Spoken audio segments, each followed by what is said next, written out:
નમસ્કાર, આપ જોઈ રહ્યા છો ICB 24 ન્યૂઝ. જોઈએ આજના સમાચાર. મધ્ય ગુજરાતની સૌથી મોટી હોસ્પિટલ સયાજી હોસ્પિટલના એક્સ-રે વિભાગમાં એક્સ-રેની પ્લેટ ખૂટી જતા દર્દીઓને હાલાકી વેઠવાનો વારો આવ્યો છે.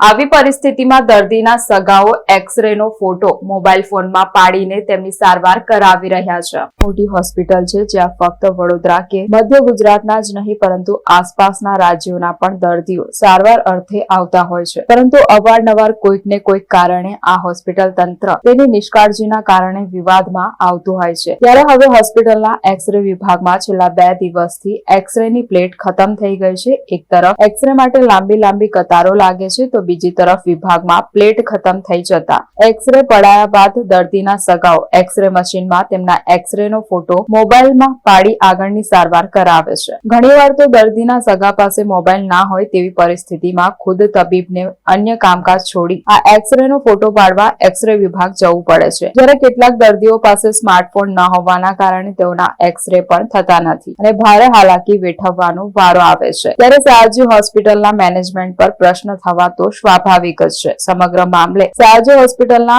RMO ડોક્ટર હિતેન્દ્ર ચૌહાણે GMCL સંસ્થા દ્વારા આ પ્લેટો નહીં અપાતી હોવાના કારણે સયાજી હોસ્પિટલ તેના કોટામાંથી ખરીદી કરતા હોવાનું જણાવ્યું હતું. SSG હોસ્પિટલ મધ્ય ગુજરાતની સૌથી મોટી હોસ્પિટલ છે. અહીંયા દર્દીઓનો ધસારો ખૂબ જ રહેતો હોય છે. અહીંયા વડોદરાની આસપાસના તમામ જિલ્લામાંથી તેમજ અન્ય રાજ્યમાંથી પણ અહીંયા પેશન્ટ આવતા હોય છે. એક્સરે પ્લેટની બાબતમાં એટલું કહીશ કે આ એક્સરે પ્લેટ GMCL દ્વારા સપ્લાય કરવામાં નથી આવતી, એટલે અમે અમારી સત્તા મર્યાદામાં ખરીદીને એને વાપરીએ છીએ. પરંતુ મેં કીધું એમ પેશન્ટનો ધસારો વધારે હોવાથી આ જથ્થાને અમે પહોંચી વળતા નથી. ઓર્ડર તો અપાઈ ગયો છે અને આજકાલમાં જ આજ સાંજ સુધીમાં જ કદાચ આવી જશે. સર, જે રીતે પેશન્ટ એમના મોબાઈલ ફોનના ફોટા પાડીને લઈ જાય છે તે પરિસ્થિતિ છે હાલ એની જે પ્લેટનું એમાં કેટલું યોગ્ય માનો છો અને આનો કોઈ અન્ય રસ્તો છે ખરો?